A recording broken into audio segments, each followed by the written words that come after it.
Even when you feel low, you can still go. Even when you feel slow, you can still go. Even when there's no hope, you can still go. I never answer to no, man, I still go. Go, go, go, go, go, go.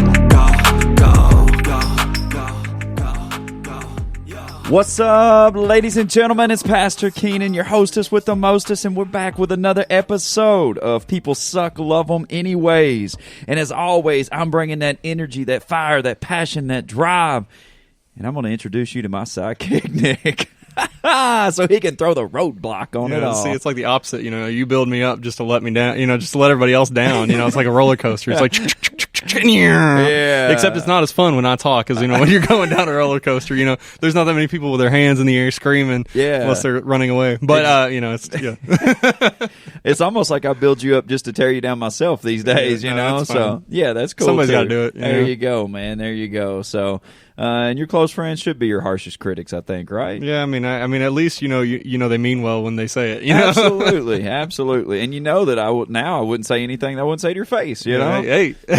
So there you go, man. But thank you guys so much for tuning in to another episode of People Suck, Love Them Anyways, where we break down everyday life and we go after the Christians, the non-Christians, the believers, the non-believers. We're just trying to tell some people and educate some people about Jesus and what he does. And like I said, we're just trying to reach as many people as we can. And Nick told me today that we are now in 30 states across the United States, including D.C., 15 different countries, man. And that is fantastic, man. That's great. That makes me feel great. So thank you guys so much. And continue to hit that download button as we continue to bring different people on every single week just to talk more about their walk of life and what faith means to them. And tonight's episode has a very peculiar, interesting guest tonight. I actually met this guy back probably months ago through the gym. And we've grown to be good friends from there. But tonight we're going to be talking to a guy named Tanner Hagerty. Tanner, how you doing, my good guy? I'm good, and you're actually the second person I met when I moved into Elizabethtown. So. Yeah, this is true. Because I remember you walking into the gym, and we was conversing back and forth about classes and things like that. So, you know, and ever since then, man, we just kind of, you know, hit off a good friendship. And but, you know, Tanner is going to be our first guest on this podcast that is enlisted in the United States Army. Tanner, tell us about tonight, what you do exactly, and why this is going to be such a good podcast, because we're going to go in different directions tonight than what we have through all the other episodes. What do you do, man? Yeah, so I'm a Religious Affairs NCO in the Army. I've been doing it for about 9 years now. Been all over the world, all over the country, worked in some really cool places, to include the Pentagon, Savannah, Georgia, Germany, now here at Fort Knox. And my main job is to make sure that everybody in the Army has the right to practice free religion, no matter what their religion is. And what my religion is you know, make sure that they have the means necessary to do what they need to do. Right, man. And that's what, like, my eyes have really been opened with this, because I guess maybe it was just my shallow thinking of, like, you know, we talked about, like, religion in the Army and things like that, and I was just like, well, everybody's a Christian, you know, and so that was my mindset.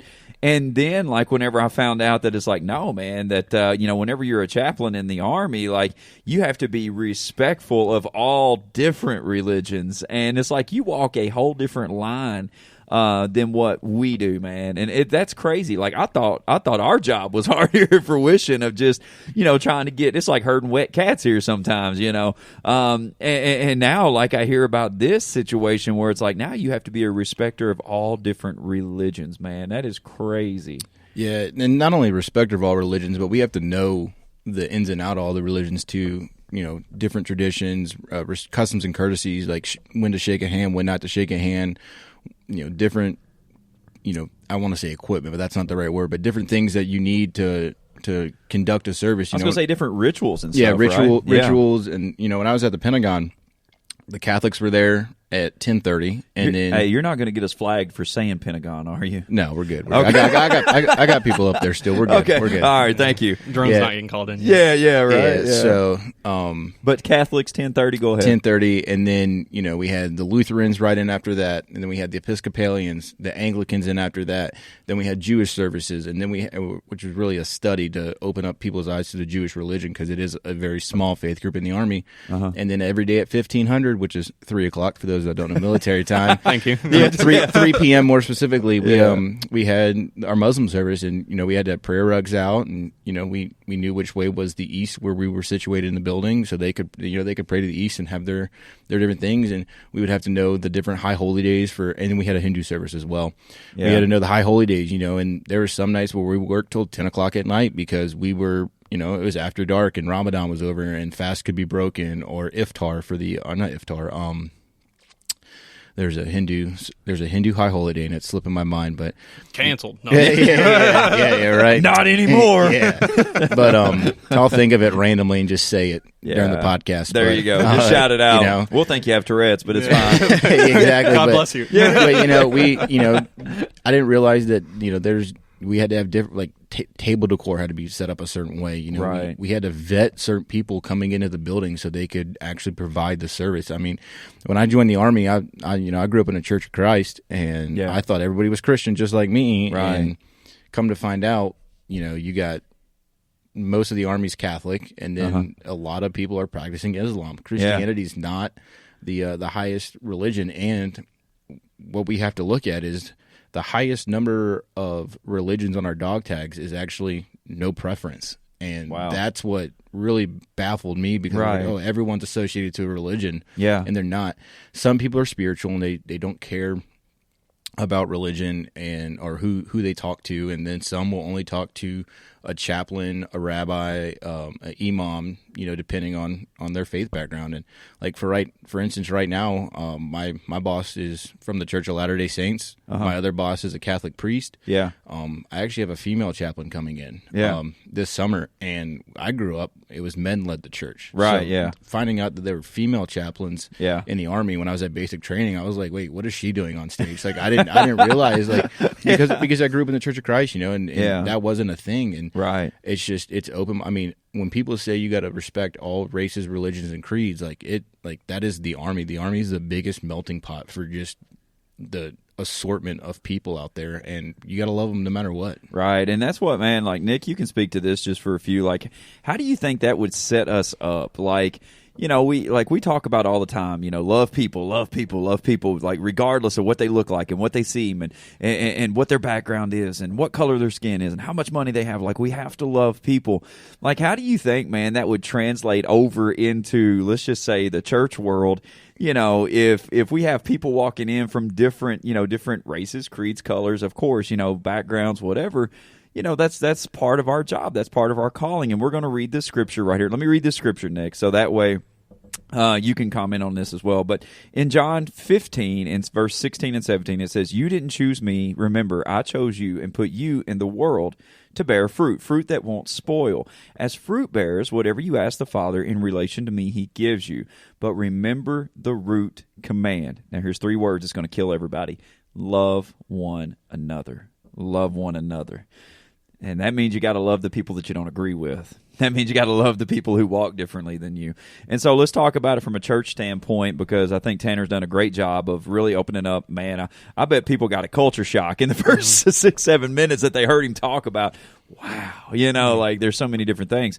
Let's open our eyes up in the church world now to understand that there's so many different backgrounds out there, right? Yeah, absolutely. I mean, there are some churches that are going to be a little bit more, I guess you could say, cookie cutter. If you go to a Southern Baptist church, I would argue most of those people grew up and, they started Southern Baptist. Their family were Southern Baptists. It's just kind of where they went for, so many years. Why you got to start throwing rocks? I know, I got to. But, it's fine. Listen, I'm going somewhere. Yeah, I was going to say, Tanner went Church of Christ. You're going Southern Baptist, Yeah, we're coming at you strong. No, Right. but just basically what I'm trying to get away with here is just understanding that there are a lot of churches filled with people who have believed the same thing for generations. Yes. They've done the same thing for generations. Yes. They come from the same background over many generations. However, there are churches out there. You could take Fruition for example. It's non-denominational, but there are people from different denominations that come here. Right. We have people that were Catholic, people that were Methodist, people who were Baptist, people who were just again, I'm repeating myself. Pentecostal. Pentecostal. There we go. There That's we what I'm go. looking for. But then there's people from a bunch of different backgrounds. When it comes to just Christianity, people who have different customs. They used to do things a different way. They used to have to dress a certain way. They used to have to speak a certain way. You're talking about people who had to stand up and recite things very formulaic. Coming into a service like ours, which is we don't even start the right time half the time. I was gonna say we're all over the place, man. We're all over the place. Yeah. So just understanding that when you're in a church setting, there may be people walking in your door for the first time that have come from God knows what, God knows where. Yeah. There are generations in their family that may have never even believed in a God before. Yeah. Just understanding that you never truly know what to expect from a human being that walks in your door in a church. Right. They could have been through heck and back again. They could be struggling with addiction. They could be struggling with mental health issues, physical health issues. They could have come from a different country. They could have come from, a satanic temple. They could have come from, a Methodist church down the road. They could come from a bunch of different places. And I think, as a leader in a church, one of the most important things for us to understand is that, when these people are coming in, we have to, if we can accidentally do something that's going to confuse them, something that they don't quite understand. But being open and available to answer questions, and making sure that those people feel welcome enough to come up to you to answer questions, versus when you see somebody come in and immediately making judgments about them based on what they're wearing, how they act, how they talk, Right. The different things that they're used to. Maybe you've seen them out in town before when they used to go to a different church, or maybe when you saw them out in the town somewhere and maybe they were practicing a whole different religion. And you're like, oh my gosh, what are you doing here? Yeah. I think sometimes our shock can even portray a negative impact on someone's life. Right. When someone comes in and we act completely shocked. I know when I used to work with kids and sex crimes and things of that nature. If a kid comes up to you and is like, hey, I believe I've been molested or I've been, abused or something like that, we were told that, you want to make sure you try your best to make sure you don't act shocked, because Yeah. when you act shocked, when you act, like you're put back and you don't know, what that person's going, or that kid is going to be confused. They're going to be scared. They're going to be like, oh, if, especially a kid, if you act shocked when a kid tells you something very important that was scary for them to tell, and you act shocked or you freak out, that kid is not going to trust you, and you're not going to feel like a safe place for that person or that kid anymore.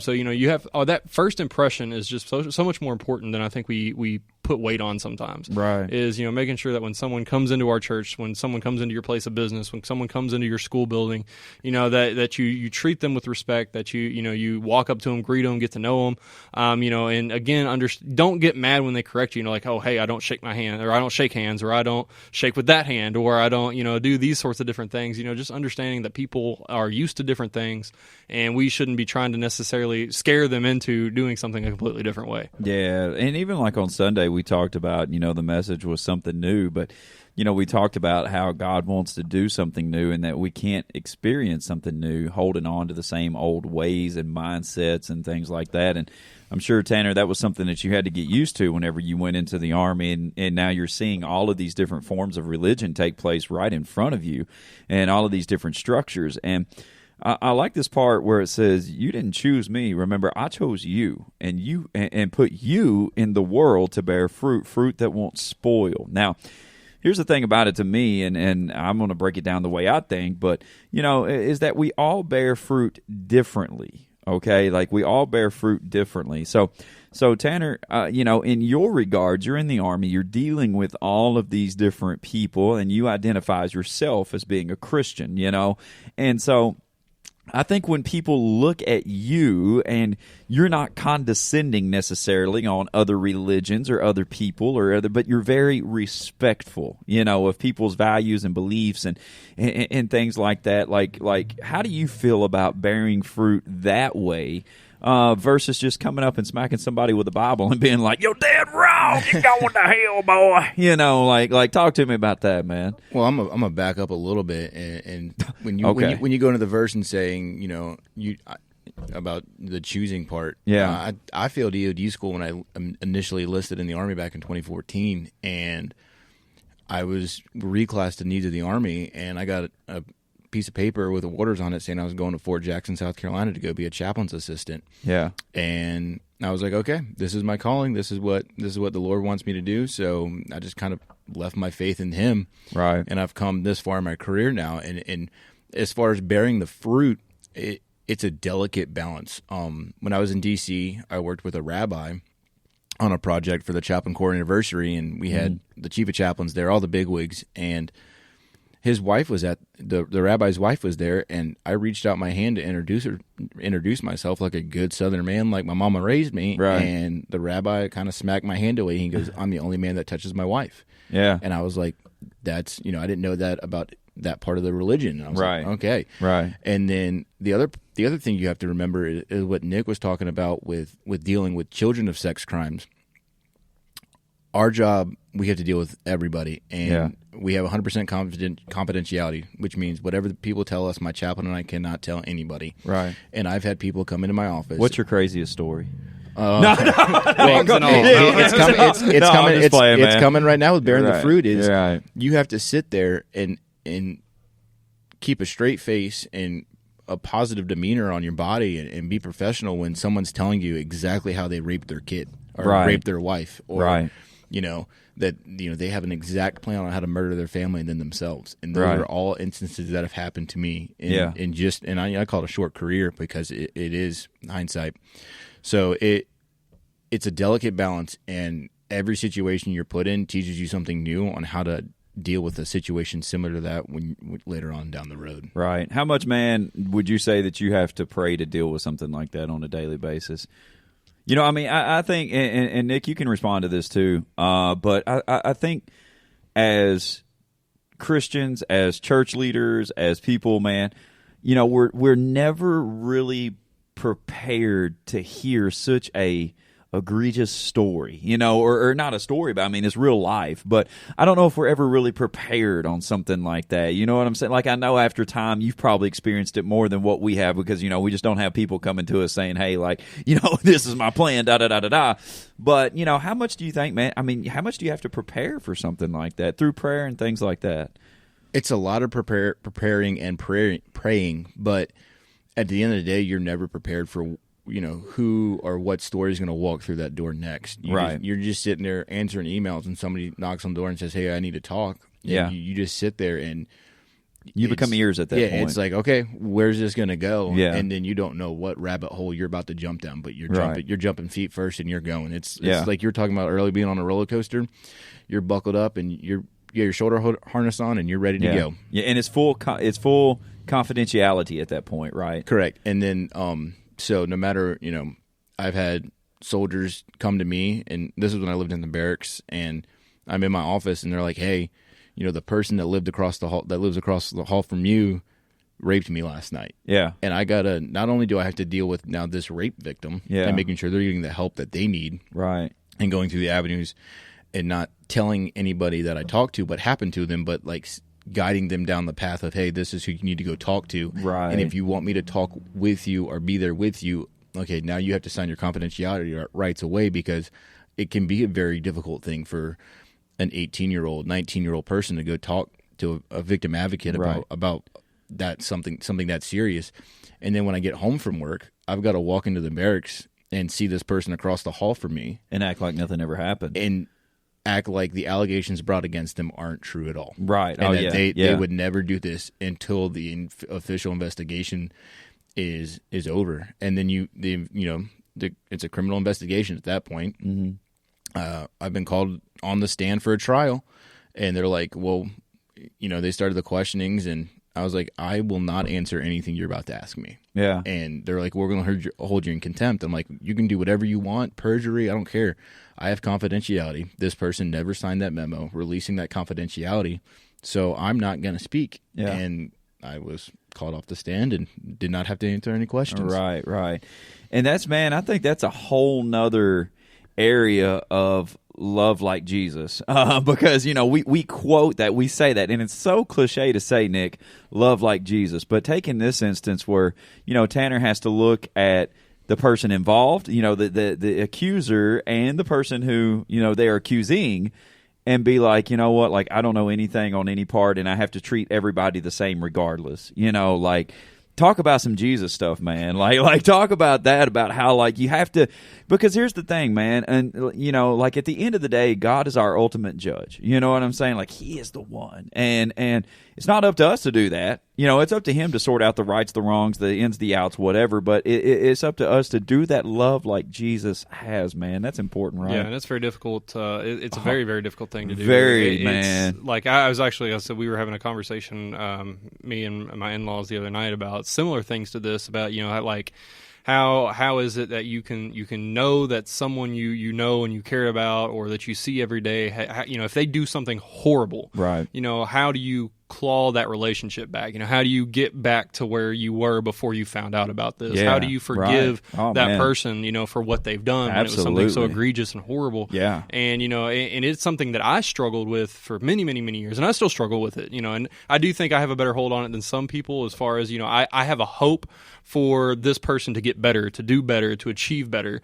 I can see that, they've made bad decisions, they've done horrible things, but, there's still a chance that God can redeem that person just as any other human being. Mm-hmm. And, I think too often times we see somebody or we know somebody who's done horrible, horrible things, and, from our flesh standpoint, we want to write them off. We want to murder them ourselves, like we want to take, justice into our own hands. Yeah. But I think, again, if we were really to truly love like God, love like Christ, that person may have done horrible, horrible things, but we are still called to love that person. We're still called to show love towards that person. Like, even if a family member has, done horrible, horrible things to his children, or done, drugs their whole life and ruined lives and ruined families, and, we know these things about this human being, but if we write that person off, that is not Christ-like. If we completely write that person off and say, I'm never going to talk to you again, I'm never going to pray for you, I'm never going to converse with you, what if we are the only Christian God put in their life? Right. And that's what I keep telling myself, when I'm dealing with situations like that. What if I am the only Christian that God has put in this person's life? Yeah. What if I'm the only voice of reason and hope and, just grace and mercy that this person is ever going to come across the rest of their life? The rest of their life, they're going to be dealing with, murderers, they're going to be dealing with drug dealers, they're going to be dealing with court systems, and, all these sorts of horrible, horrible things. And so what if I'm the only person who could possibly reach this person for Christ? Right. And so I ask myself that question when I'm faced with a difficult situation such as that, and it really kind of shifts your priorities a little bit. If you really are, I believe you really are a true born-again Christian, because as a born-again Christian, you don't want people to go to hell. Right. You don't want people to burn for all eternity. You want people to experience... You want to help as many people as you want to can. help as many people as you can experience God's love, grace, and mercy and forgiveness. Right. And so it is a very, very difficult thing to do. It is not something that you're going to be able to do tomorrow. Like to say, hey, I'm going to be able to forgive this person. And I always say... You can forgive someone. I heard this in college from one of my professors that, you can forgive someone, but you don't necessarily have to forget what they did. Like, say, for instance, you have somebody in your family who can't be trusted around kids. I can forgive them all day. I forgive you. I believe you can do better. I believe that there's hope for you. But I'm still not going to let you babysit my kid. Right. I think that's that's common sense. Exactly. That's that difference there. I think a lot of people have a hard time separating. Right. I think it's possible to forgive someone, and pray for them, and believe the best in them, and still not let them in the same situation where they screwed you over the first time. Well, not only that, but I think if people suffer, it's just like saying, well, I used to suffer with porn addiction, and you're like, okay. But it's like, hey, you want to come over Friday night and and then you have like let's just say the other person has a bunch of porn laying out everywhere. It's like you're setting somebody up for failure at that point. If you put whatever they're struggling with back in front of them, then, you're setting them up for failure at some point in time. Let's talk about, it says, as fruit bearers, whatever you ask the Father in relation to me, He gives you. Now, Tanner, I know that, we've been talking about that, and we actually scheduled this episode at like the 1st of March because you have a very busy schedule. You're on the road a lot. You're flying a lot because, not only do you do chaplain work inside of the Army, but what else do you do involving kids? Talk about that and about how it's saying right here that in relation to me, like whatever you ask, I'm going to give you. And I think he's given you a great, great opportunity to be able to do what you do as well. Yeah, so I volunteer with Tragedy Assistance Program for Survivors as a military mentor, and I help mentor kids that have lost family members to a whole host of any type of death, really. Right. And that served, we're currently serving, aunts, uncles, moms, dads, brothers, a little bit of everything. And I heard a quote when I was a kid, and it was talking about, the light that's taken away from us on earth shines on in heaven and always will. Right. And I truly feel like that being a part of these kids' lives, is me shining, is that light shining through me back into these children's lives. And you want to talk about resiliency. Shout out to Carl Gilbert. I know he's going to listen to this later.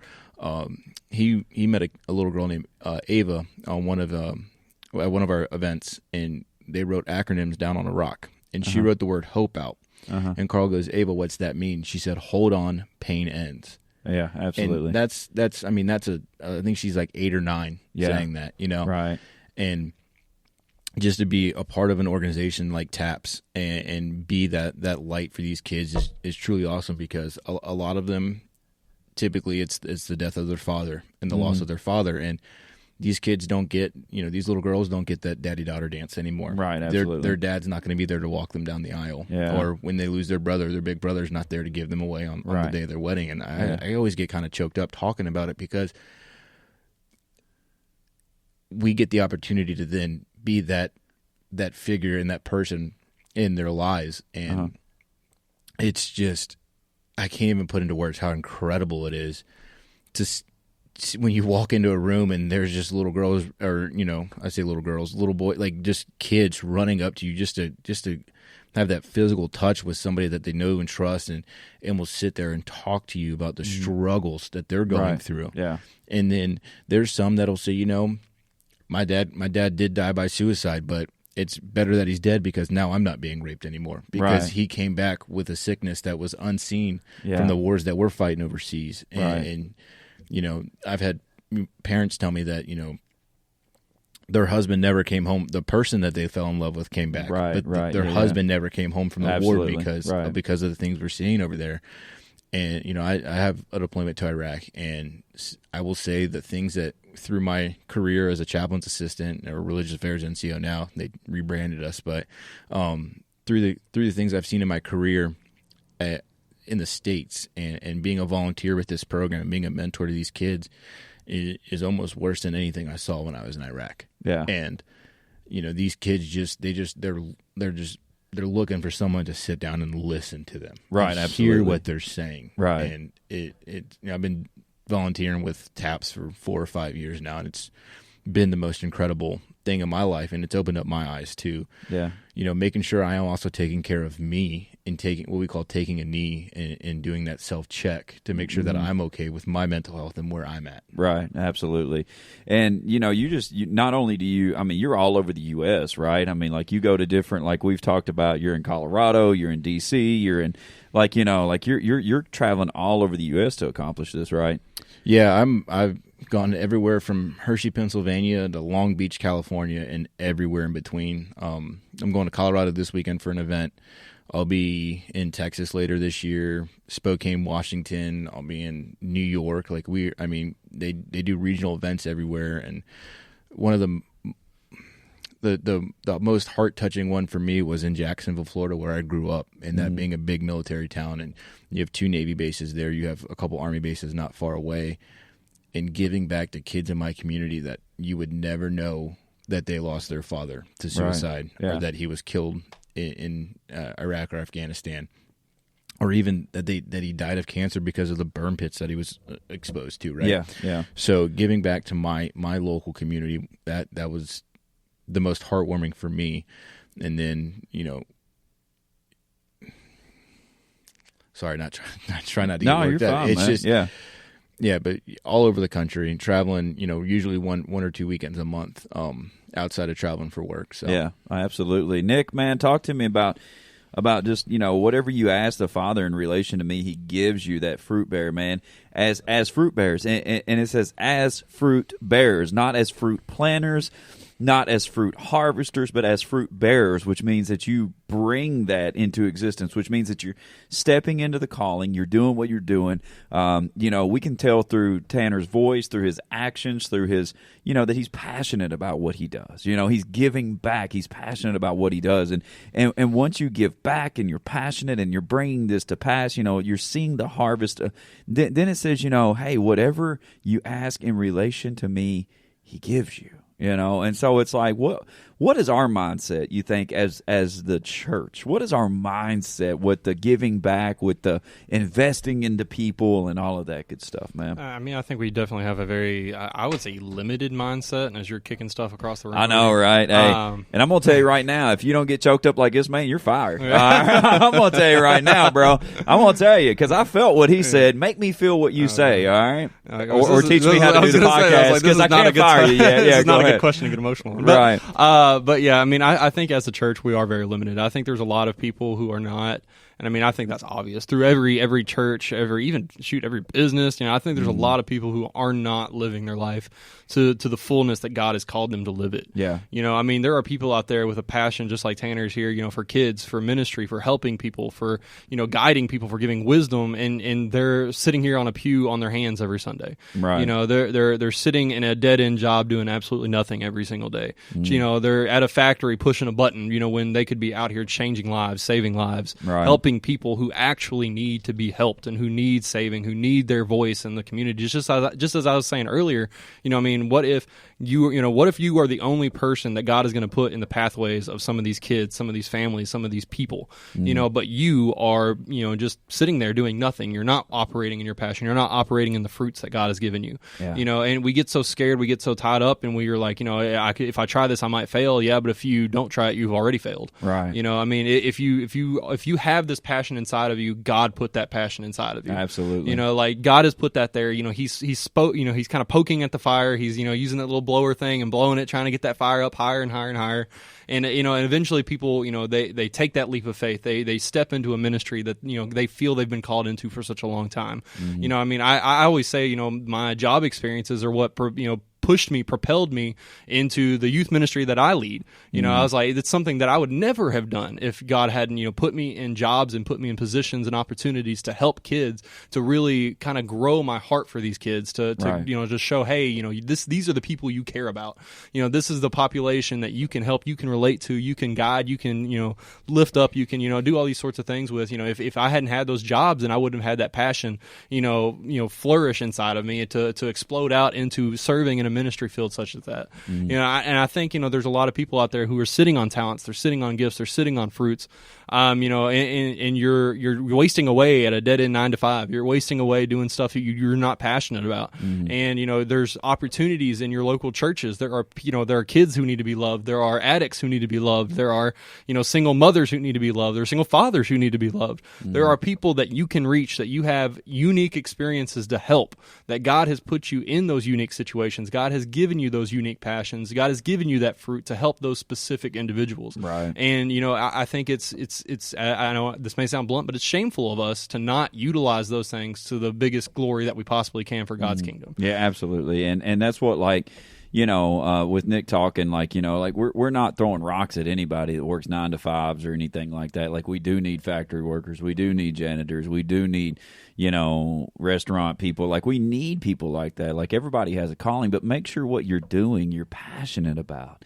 Make sure that that's what drives you in the mornings. That's what gets you up and gives you purpose and gives you, like I said, that passion and direction to get up and do it every day. Because when you operate in your passion, you won't work a day in your life. Like, that's just it. You enjoy what you do on a daily basis. So, that's what we're truly trying to say here is that, find your passion and operate in it. If your passion is people, which, I think with all three of us sitting right here, that's our passion. Like, that's why we do what we do. And so we find different areas to reach people in, to be able to do that. Let's talk about this last verse right here. It says, but remember the root command, like the reason why you do everything. And I think this is where, again, probably as Christians, this is where we begin to see failure the most often. And it really leads to failure in other parts of our ministries, where it says, remember the root command, love one another. Now, and I've often said this, not just because Tanner's sitting here tonight, but I've often said this even from the pulpit and everywhere else. Like, outside of Jesus dying for us, like probably the closest representation that you will ever see of a person dying from someone else is a soldier. Just for the simple fact of that they are putting their lives on the line for people that they have never met. That they may never come in contact with. Like, Tanner's been in the Army now for 9 years. I didn't know Tanner till, like I said, some months ago. So, if by some, circumstance he was to have lost his life, then he lost that for not only, the people that he loves, his family, his friends, but he done that for me. He done that for you. He done that for people that are listening to this podcast. And so, Tanner, man, just break it down from your perspective about, that love one another, that, the reason, the drive behind, people who serve not only, in the Army, man, but, Navy, Air Force, the different branches of Space Force, yeah, whatever else is out there, man. There's probably so many different branches I don't even know about anymore, but just talk about, man, about how that selfless love of just, hey, look, like I'm doing this not only for, like I said, my friends and family, but just for freedom, So for me, it boils down to one simple quote: "If not me, then who?" Right. And that's Travis Manion. He was a Marine and gave his life overseas. And there's the Travis Manion Foundation, and they have a lot of community outreach and stuff like that. And I encourage everybody listening to look into the Travis Manion Foundation as well as TAPS, and if you feel inclined to give back, to do so. But if not me, then who? Right? Yeah, you can apply that to every single day of your life, from returning somebody else's shopping cart in the parking lot to paying the ultimate sacrifice so that my mom and my stepdad and my brother and sister can lay down on their pillow at night knowing that they're in the freest country in the world. Right. And that freedom came from me, and then came from people that I, to my left and right, in the formation. I unfortunately I did lose a good friend of mine in Afghanistan in 2019. Yeah. And I coached football with him when I was in Germany, and I coached his son. Yeah. And now his son is a part of these Gold Star family nonprofits, and so are his other two children, and his wife is, unfortunately a widow now, and they're a part of these programs, And if I'm not there to help them out, then who is? Right? Yeah. And I think that's how we have to look at everything in life, is if people are being led to us to speak to us and talk to us, whether it's in the church, in the grocery store, in our offices, at the gym, if we're not there to talk to them, then who is? Right? Yeah. They're talking to us for a reason. They have trust in us, they have faith in us, and they're being led and to come to us. Like you said, and to go back on being bearers of the fruit, God plants that seed in us. Right. And being in church, or not even being in church, but being around the quality people, not a quantity of people, but quality people, is the water that grows that seed and allows our fruit to be born for us to bear and be that light in people's lives, for them to talk to us, and just, you got to look at it with an open mind and open heart. You never judge anybody, right? No matter what they've done. True. If they're talking to you, you have to be there and not be biased. You have to put your political opinions, personal opinions, beliefs, everything aside, just to be there to talk to that person. Yeah, absolutely, man. Nick, what's it mean to love one another inside of this church building right here, man? I know it's almost hard to top Tanner's little tirade there. Hey, he represents the American flag. I know, what right? you represent? Talk to me. This Neon Fruition Church sign up here. Right. But no, I think just really what he said is huge. I think and I really, because it kind of even goes back to what we were talking about. I think about last week, about investing in each other. And in that the people around you, you need to invest in the other people around you, because you may be the water, or you may be that that puff of air that gets that fire burning higher and higher and higher. You may be that person who's stoking somebody else's fire. You may be that person who's pouring into somebody else's life. And I think it's important for us, to use that mindset of, if not me, then who? Just ask yourself that question when you walk into a church on Sunday. Ask yourself when you walk out into the gym, the grocery store, the business place, wherever it is that you're at. Ask yourself that question. When you come into a church building specifically, you see these people. You see somebody up at the altar praying, and they're alone. You do the altar call. People are up there. They're praying. There's nobody behind them. If not you, then who? Yeah. If you're not going to get behind that person and pray for them, who's going to do it? Who's going to do it? No Right. one. Yeah. And I think, that's that thing, what if nobody comes up to that person? What if nobody else comes up behind that person and prays for them? Yeah. That person up there at the altar is going to feel more alone, than they already were feeling. Right. And I think it's important, for us to ask that question of ourselves every time we walk into a church service, whether it's a Sunday night, Sunday morning, Wednesday night, wherever it may be, just ask yourself that question. When you see things, you see garbage laying out, if not me, who's going to pick that up? Right.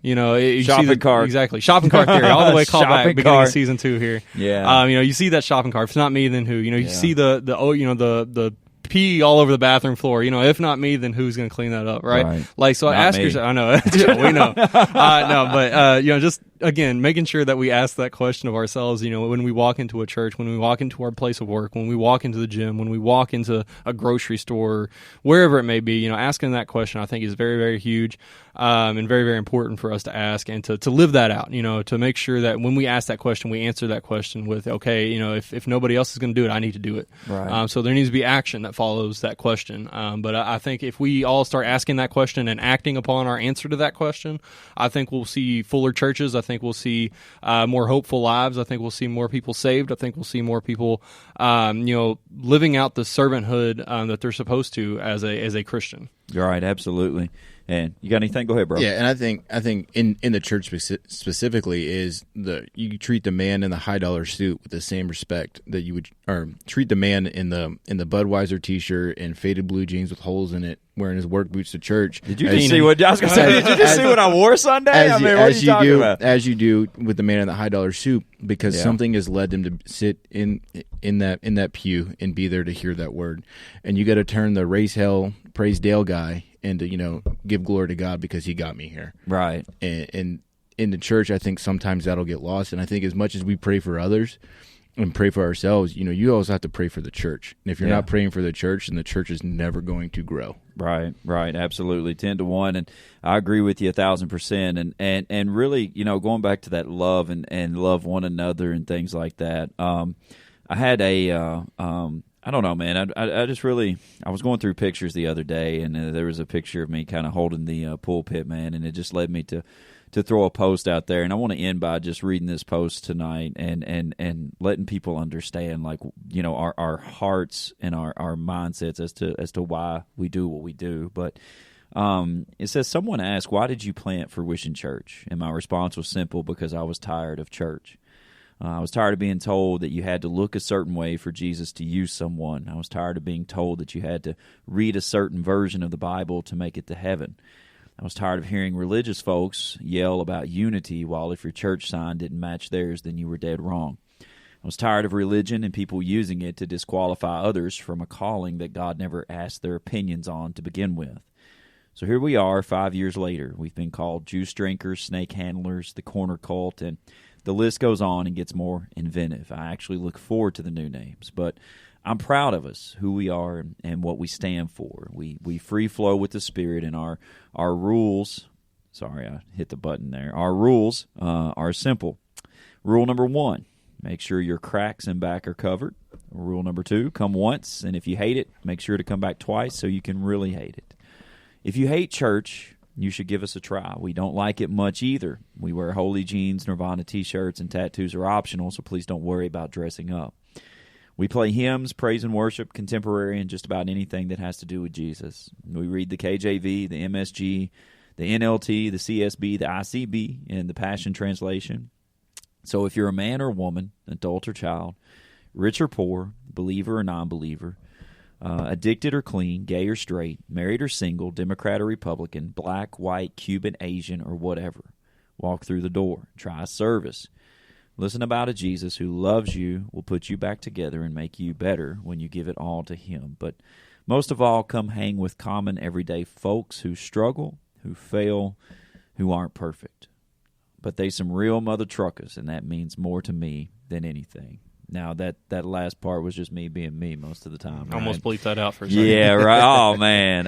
But that's just me being me, man, because I truly think whenever we've been called to love everyone, that means everyone. That doesn't mean who the people who just look like us, think like us. But, you know, as I've learned more about the position of what Tanner does and what the, you know, kind of like the outlook, I think it just even increases or just calls us, Nick, to even be more like that, to be that respected person of no matter what they look like, who they are, what they've been through, or anything else. Like, true love is just being able to look at somebody and say, I love you regardless of your skin color, of your sexual orientation, of your past, of your thought process. I love you regardless, because that's the root of what Jesus has called us to do. And man, I tell you, Tanner, I appreciate it, man. You've brought out all the feels tonight, you know, and I appreciate your service to the country and for what you do, and for all the men and women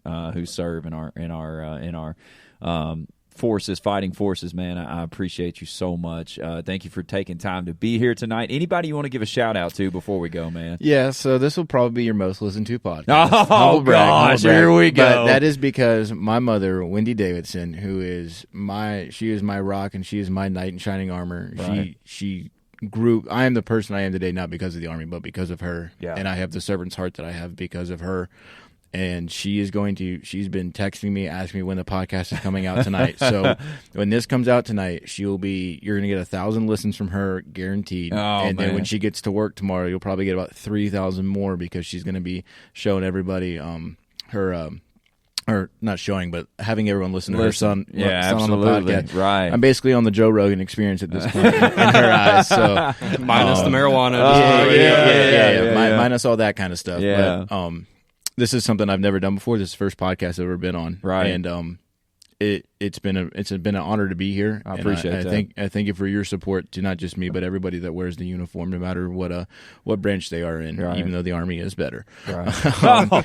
You know, I got to sneak. We just turned off like the Yeah, rest of the military. there we go. There we go. There's only one man. branch whose initials are USA. United States Army. There So- you go, man. There you But yeah, go. So my shout out definitely goes to my mom, because without her, I wouldn't be where I'm at in life. awesome, man. Awesome. Well, shout out, Mom. We hope that you enjoy this episode and that you tell all kinds of people. So she's in Jacksonville, right? Jacksonville, Florida. So Nick, if we have 1,000 downloads from Jacksonville, Florida, you know what's up, man. You know what's up. So again, thank you guys so much for tuning in tonight, for being a part of this episode. Again, tell your friends, tell your family, tell your moms, tell your dads, tell whoever to jump on the People Suck Love 'Em Anyways podcast, hit the download button, and man, we're just trying to help make people better in the process. So we love you very much. We thank you very much. Be blessed. Have a wonderful week, and we'll see you back next time.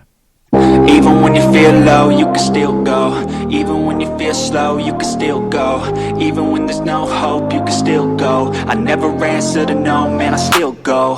Go, go. Thank you to everyone for listening to the People Suck But Love 'Em Anyways podcast. As always, you can check us out on Facebook at Fruition Church, YouTube at Fruition Church of Hodgenville, and check out our website at www.fruitionchurchky.org. Remember, don't suck and love people. Even when you feel low, you can still go. Even when you feel slow, you can still go. Even when there's no hope, you can still go. I never answer to no, man, I still go.